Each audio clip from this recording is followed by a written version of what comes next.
Hello friends, मेरा नाम है Ankit and welcome back to investment की चर्चा। फ्रेंड्स, आजकल शेयर मार्केट अपनी पीक पे चल रही है। निफ्टी एंड सेंसेक्स डेली नए हाईस बना रहे हैं। तो फ्रेंड्स, ऐसा देखा गया है कि जब शेयर मार्केट अपने पीक पे होती है तो बहुत सारे न्यू इन्वेस्टर्स शेयर मार्केट की तरफ अट्रैक्ट होते हैं, बिकॉज वो भी रिटर्न्स अर्न करना चाहते हैं जैसे बाकी लोग जो ऑलरेडी शेयर मार्केट में अर्न कर रहे होते हैं। अब शेयर मार्केट में फ्रेंड्स इन्वेस्ट करने के दो तरीके होते हैं, या तो आप डायरेक्टली शेयर्स बाय कर लीजिए या फिर आप म्यूचुअल फंड के थ्रू भी शेयर मार्केट में इन्वेस्ट कर सकते हैं। लेकिन गाइज, मैं ये एडवाइस करूंगा कि अब शेयर मार्केट में किसी भी तरह से इन्वेस्ट करने से पहले आप उसकी ABCD समझ लीजिए। पहले एटलीस्ट ये समझ लीजिए कि शेयर और म्यूचुअल फंड होते क्या हैं, और अगर इनमें इन्वेस्ट करना है तो शेयर में किसको इन्वेस्ट करना चाहिए और म्यूचुअल फंड में किसको इन्वेस्ट करना चाहिए। म्यूचुअल फंड से मेरे यहाँ पर मतलब है इक्विटी म्यूचुअल फंड, क्योंकि म्यूचुअल फंड में गाइस डेट म्यूचुअल फंड भी आता है, गोल्ड म्यूचुअल फंड भी आता है और रियल एस्टेट म्यूचुअल फंड भी आते हैं। लेकिन इस वीडियो में हम डिस्कस करेंगे about shares and equity mutual funds.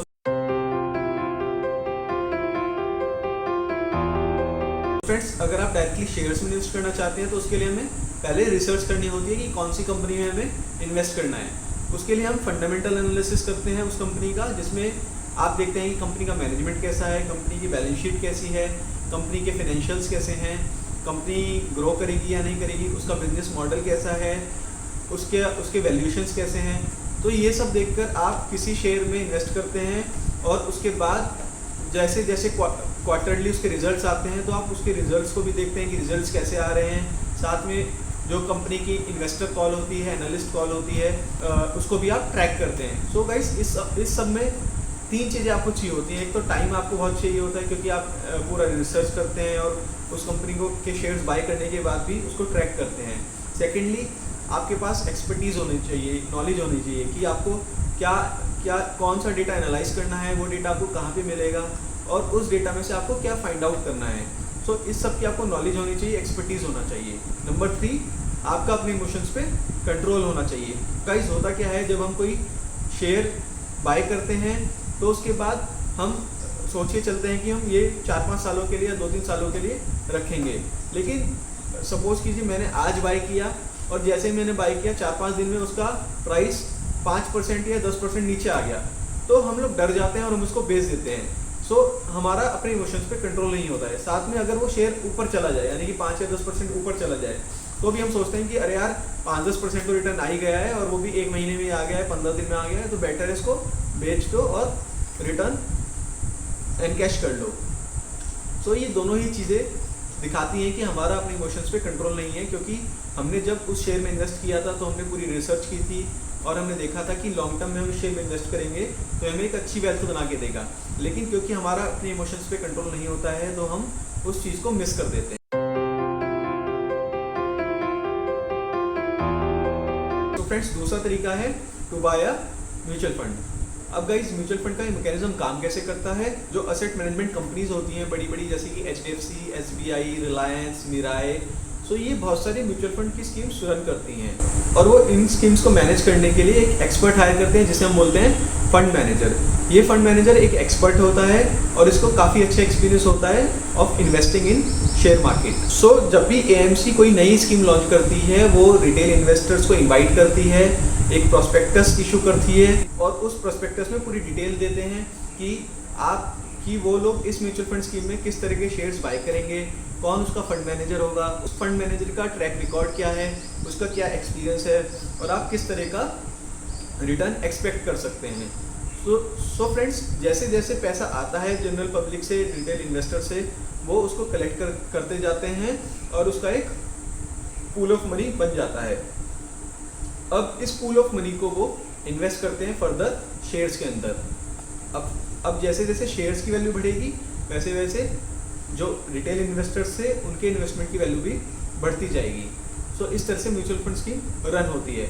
अब गाइस, जो असेट मैनेजमेंट कंपनी है वो कोई सोशल सर्विस नहीं कर रही है, वो भी एक बिजनेस रन कर रही है। तो इस सर्विस के अगेंस्ट वो एक एक्सपेंस चार्ज करते हैं हमें, जिसे बोलते हैं हम एक्सपेंस रेशो। तो हर म्यूचुअल फंड का एक एक्सपेंस रेशो होता है, जो कि होता है बिटवीन 0.1% से लेके 2% तक का। यानी कि जितना भी आप पैसे इन्वेस्ट करते हैं उस पर वो परसेंट के हिसाब से चार्जेस लगते हैं।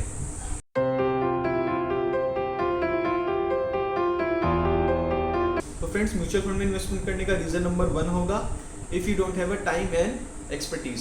सो फ्रेंड्स जैसे मैंने बताया कि शेयर्स में डायरेक्टली इन्वेस्ट करने के लिए आपके पास टाइम होना चाहिए और आपके पास एक्सपर्टीज़ होनी चाहिए, तो ही आप शेयर्स में इन्वेस्ट कर सकते हैं और आपको तभी शेयर्स में इन्वेस्ट करना चाहिए। केवल किसी के एडवाइस पे या कहीं से टिप मिलने पर शेयर में इन्वेस्ट करने से आपको लॉस हो सकता है और आप अपनी कैपिटल को भी खो सकते हैं।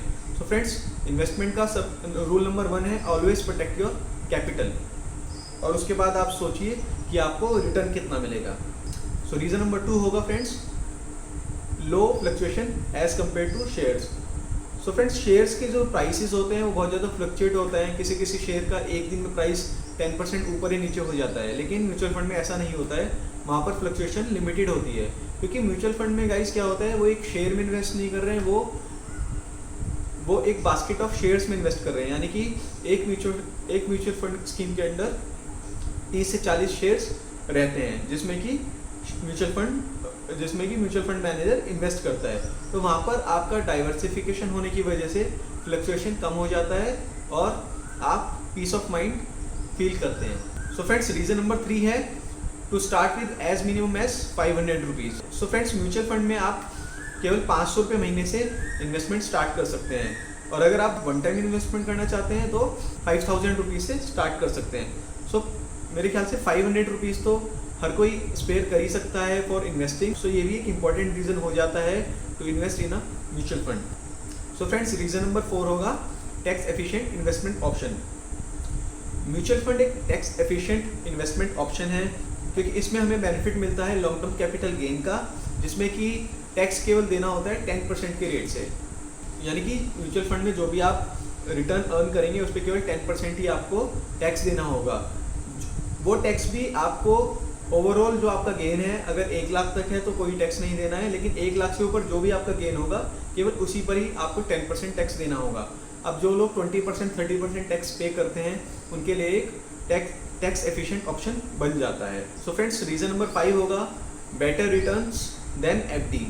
सो फ्रेंड्स जो लोग एफडी में इन्वेस्ट करते हैं या फिर बैंक्स में आरडी में इन्वेस्ट करते हैं उनके लिए ये एक बेटर ऑप्शन हो जाता है, क्योंकि यहाँ पर आप इजीली एक्सपेक्ट कर सकते हैं बिटवीन 10 to 15% के रिटर्न्स।